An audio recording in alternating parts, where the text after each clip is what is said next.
Baik, teman-teman. Bismillahirrahmanirrahim. Assalamualaikum warahmatullahi wabarakatuh. Selamat sore. Salam sejahtera, Om Swastiastu, Salam, Namo Buddhaya, salam kebajikan, salam sehat tentunya. Terima kasih pertama-tama atas kehadiran teman-teman media pada kesempatan siang ini. Mohon maaf, pada akhirnya kami harus melakukan konferensi pers ini terkait dengan satu isu tertentu. Karena kebetulan banyak sekali teman-teman yang meminta keterangan untuk hal yang sama. Dan sekaligus saya menyampaikan mohon maaf tidak bisa kita respon satu persatu kemarin.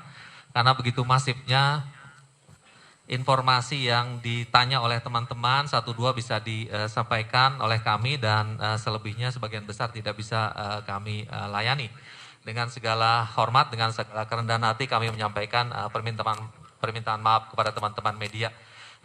Hari ini, siang ini sengaja kami undang teman-teman semua untuk menyampaikan sisi dari PPATK atas hal-hal yang sebenarnya sudah teman-teman tanyakan kepada PPATK. Terkait dengan isu terakhir yang berhubungan dengan entiti tertentu terkait dengan penghimpunan dana publik. Sebagai awal saya sampaikan bahwa PPATK telah melakukan analisis terkait dengan nama tersebut, entitas tersebut, itu sudah PPATK lakukan sejak lama, 2018-2019, sampai hari ini. PPATK melaksanakan kewenangan Undang-Undang Nomor 8 Tahun 2010 serta Perpres Nomor 50 Tahun 2011. Kami melakukan penelusuran atas transaksi keuangan yang dilaporkan kepada PPATK ataupun yang kemudian PPATK secara proaktif membutuhkan penanganan lebih lanjut terkait dengan isu-isu tertentu. Lalu perlu kami sampaikan juga bahwa terkait dengan kegiatan penghimpunan dan penyaluran bantuan dana misalnya itu harus dikelola dan dilakukan secara akuntabel sebenarnya. Aturan sudah jelas. Kita punya Perpres Nomor 18 Tahun 2017 yang pada intinya meminta setiap ormas yang melakukan kegiatan penghimpunan dan penyaluran sumbangan untuk melakukan prinsip-prinsip kehati-hatian dengan menerapkan know your donor. Jadi paham dan tahu siapa yang memberikan sumbangan. Nanti ini ada kaitannya dengan fakta-fakta yang akan kami sampaikan secara sekilas. Dan kemudian mengenali penerima, know your beneficiary know your beneficiary. Jadi kalau mau nyumbang itu siapa yang mau disumbang itu harus tahu gitu ya. Jangan sporadis begitu saja. Dan melakukan pencatatan dan pelaporan yang akuntabel mengenai penerimaan bantuan kemanusiaan tersebut ya. Dan tentunya penetapan Perpres ini merupakan respon pemerintah atas tuntutan ataupun standar internasional di bidang TPPU dan TPPT serta tindak lanjut atas peristiwa yang terjadi sekitar tahun 2016 di mana di situ kita lihat salah satu NPO di Indonesia bekerja sama dengan NPO di luar gitu ya yang ada di dalam UN list karena terkait dengan kegiatan terorisme. Oke. Saya langsung jumping. Saya langsung loncat terkait dengan entitas yang teman-teman tanyakan. Tapi saya perkenalkan dulu di sebelah saya ini ada Pak Sekjen saya, Pak Zainal, kemudian Pak Kepala Pusat Kemitraan, Pak Supriyadi. Di sini ada PLT Deputi Analisis dan Pemeriksaan, Mas Danang. Dan di ujung sana ada Mas Fitriadi, beliau adalah Direktur Hukum dan Regulasi ya. Jadi berbicara mengenai entitas yang terakhir yang muncul ke permukaan karena ada salah satu media mengungkapkannya kepada publik dan menjadi berita utama, PPATK memang sudah melakukan kajian terhadap database PPATK dan itu sudah dilakukan sejak lama dan PPATK melihat bahwa terkait dengan dana masuk dan dana keluar dari entitas tersebut pada periode yang dikaji oleh PPATK itu nilainya memang luar biasa besar ya. Jadi sekitar 1 triliunan ya. Jadi dana masuk dana keluar itu per tahun itu perputarannya sekitar 1 triliun. Jadi bisa dibayangkan itu memang banyak. Lalu kemudian PPATK juga mendalami terkait dengan bagaimana struktur entitas tadi ya, kepemilikan yayasan, kemudian bagaimana mengelola pendanaan dan segala macam. Memang PPATK melihat bahwa entitas yang kita lagi bicarakan ini itu terkait dengan beberapa kegiatan usaha yang dimiliki langsung oleh pendirinya ya, dimiliki langsung oleh pendirinya. Ada beberapa PT di situ itu dimiliki langsung oleh pendirinya dan pendirinya termasuk orang yang terafiliasi karena menjadi salah satu pengurus gitu ya, senang ya. Lalu kemudian ada yayasan-yayasan lain tidak hanya terkait dengan zakat, ada juga terkait dengan kurban dan tentunya terkait dengan wakaf. Lalu kemudian di bawahnya lagi ada lapisan perusahaan lagi yang terkait dengan investasi. Lalu disitulah di bagian bawah itulah kemudian ada yayasan yang kita sebut dengan yang teman-teman tanyakan pada kesempatan ini terkait dengan yayasan ACT ya.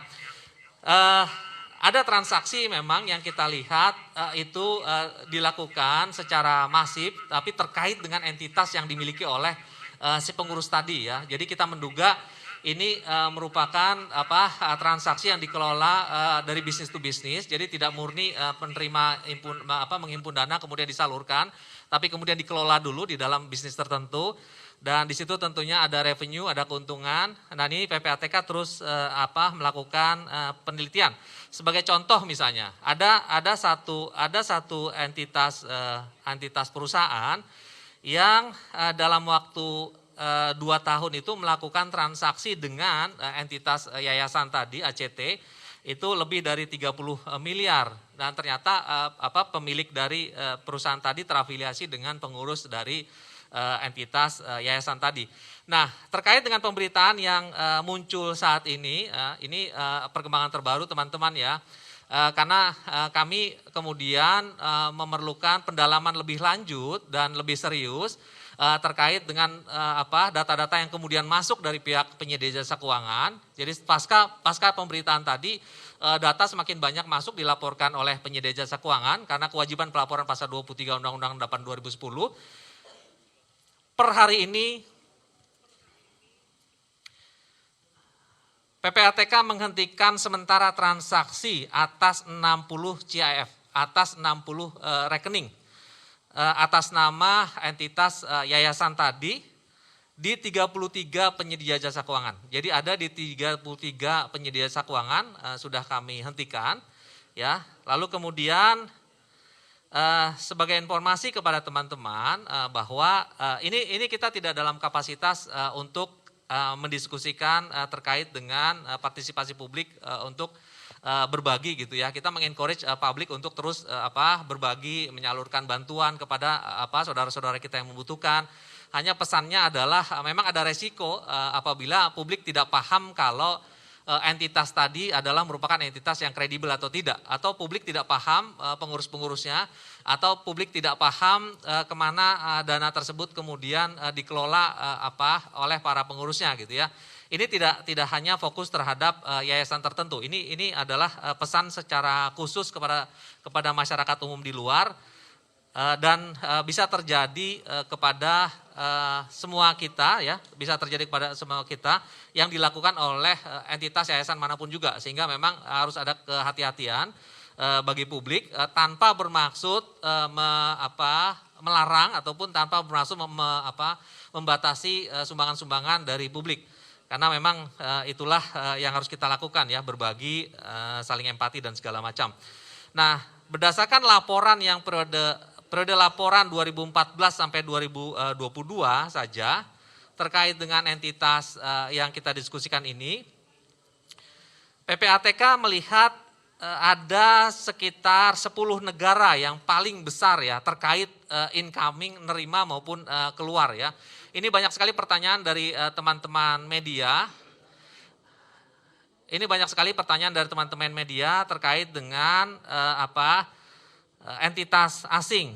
Jadi PPATK melihat berdasarkan data yang ada lebih dari 2.000 kali ya, ada lebih dari 2.000 kali pemasukan dari entitas asing kepada yayasan ini. Itu angkanya di atas 64 miliar. Lalu kemudian ada dana keluar tentunya dari entitas ini ke luar negeri itu dalam lebih dari 450 kali, angkanya 52 miliar sekian, ya, angkanya 52 miliar sekian. Jadi memang kegiatan-kegiatan dari entitas yayasan ini ada terkait dengan aktivitas di luar negeri, ya, bantuan karena bisa dilakukan dimanapun juga, tidak hanya di dalam negeri tapi juga membantu saudara-saudara kita yang kesulitan yang ada di luar negeri. 10 negara, contohnya misalnya ada terkait dengan ini Jepang ya, ya Jepang, kemudian Turki, ya Inggris, Malaysia, Singapura, Amerika, Jerman, Hong Kong, Australia, Belanda dan lain-lain, ada lain-lain negara. Angkanya sekitar angkanya paling tinggi itu adalah hampir 21 miliar, 20 miliar lebih gitu ya, hampir 21 miliar. Nah, itu terkait dengan negara yang memang banyak sekali teman-teman menanyakan mengenai transaksinya ya. Tapi kita tidak bicara bahwa ada sesuatu yang salah dulu di sini.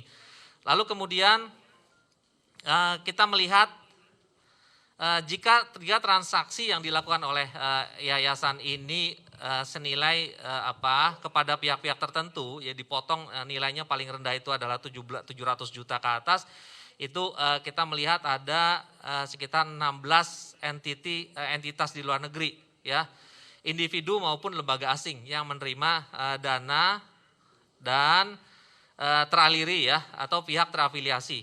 Kemudian 10 negara terbesar yang terafiliasi dana keluar adalah 10 negara yang terbesar itu antara lain itu adalah Turki ya, kemudian Ireland, Cina, Palestina, kemudian beberapa negara lain. Itu yang paling besar. Dan ada beberapa transaksi lainnya ya ada beberapa transaksi lainnya yang perlu dilakukan pendalaman lebih lanjut khususnya oleh teman-teman kita di aparat penegak hukum terkait karena diduga terkait dengan aktivitas terlarang di luar negeri sana baik langsung maupun tidak langsung. Lalu kemudian PPATK sudah mengirimkan hasil analisis kepada aparat penegak hukum terkait dan kita terus melakukan kerjasama dengan teman-teman aparat penegak hukum terkait dan per hari ini kita terus melakukan koordinasi dan teman-teman juga terus melakukan kajian lebih dalam lagi terkait dengan data-data yang dimiliki oleh PPATK yang dilaporkan oleh pihak perbankan kepada kita. Lalu terkait dengan nama-nama individu ya teman-teman. Sebagaimana telah kami sampaikan di depan tadi, PPATK melihat ada beberapa selain yayasan entitas yayasan yang melakukan pengelolaan dana, PPATK melihat ada beberapa individu di dalam yayasan tadi yang juga secara sendiri-sendiri melakukan transaksi ya ke beberapa negara dan ke beberapa pihak untuk kepentingan yang sekarang masih diteliti lebih lanjut. Misalnya salah satu pengurus itu melakukan transaksi pengiriman dana periode 2018 ke 2019 hampir senilai 500 juta rupiah ke beberapa negara seperti ke Turki, Kazakhstan, Bosnia, Albania dan India gitu ya. Jadi beberapa transaksi dilakukan secara individual oleh para pengurus. Dan kemudian ada juga salah satu karyawan ya melakukan selama periode 2 tahun melakukan transaksi ke pengiriman dana ke negara-negara beresiko tinggi dalam hal pendanaan terorisme seperti beberapa negara yang ada di sini dan 17 kali transaksi dengan nominal 1,7 miliar. Antara 10 juta sampai dengan 552 juta. Jadi kita melihat bahwa masing-masing juga melakukan kegiatan sendiri-sendiri ke beberapa negara. Secara singkat mungkin itu yang bisa saya sampaikan kepada teman-teman. Itu poin-poin yang harus kami sampaikan karena itulah pertanyaan-pertanyaan yang teman-teman ajukan kepada PPATK, kepada kami semua. kepada saya langsung ataupun kepada teman-teman kami di sini. Kami rangkumkan semua pertanyaan dan semua pertanyaan kami upayakan bisa terjawab pada hari ini.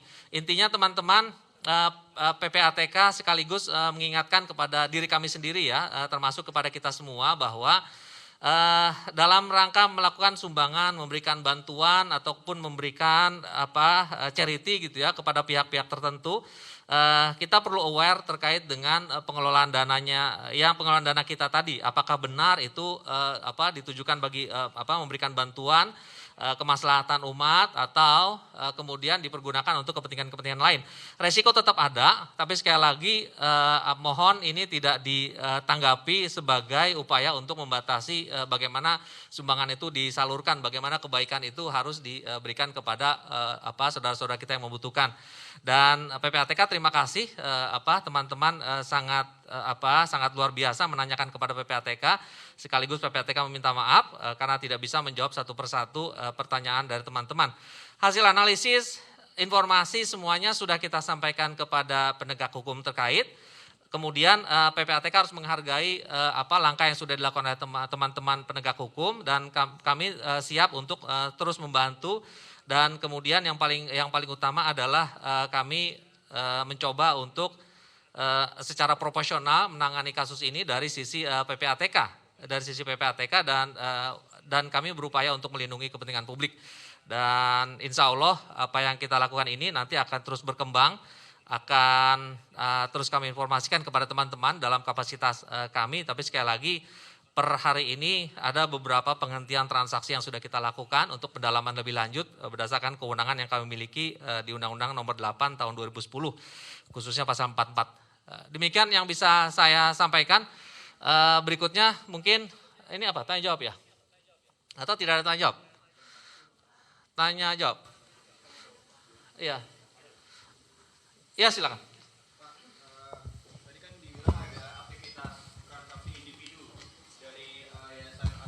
Beberapa negara. Kalau boleh disampaikan Pak, itu individu-individu yang melakukan transaksi secara pribadi ke luar negeri, jabatannya apa di ACT itu Pak? Apakah petinggi atau stafnya atau bagaimana? Dan juga negara-negara yang menerima transaksi dari ACT tersebut apa aja Pak? Boleh disebutkan Pak detailnya? Terima kasih. Dari media? Fandi dari Detik Pak, Detikcom. Oke Mas Fandi, jadi pihaknya itu ada admin ya, adminnya, lalu kemudian ada staf akuntan gitu ya, lalu kemudian ada karyawan, biasa saja. Jadi itu.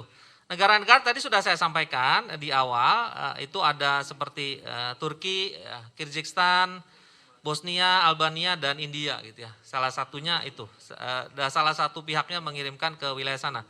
Lalu kemudian ada juga ke Bangladesh, ke Nepal, ke Pakistan gitu ya. Itu dia, Mas Detikcom. Mas Danang, Mas.